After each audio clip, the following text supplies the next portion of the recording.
Brett Kavanaugh's attack on how the Democrats have handled his confirmation over what he said are completely baseless accusations is unprecedented in modern times. He called it a circus.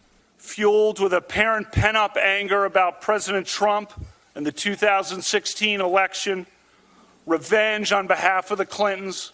It was even harsher than what Clarence Thomas said about the Anita Hill hearing.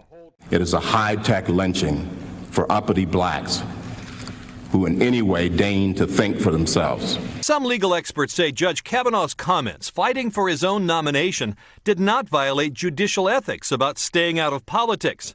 And even if the allegations are true, Kavanaugh could no longer be prosecuted for them.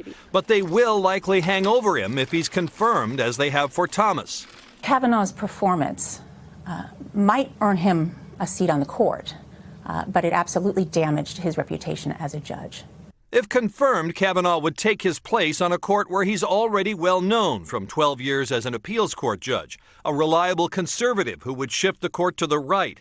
But it's unlikely he'd disqualify himself from politically charged cases.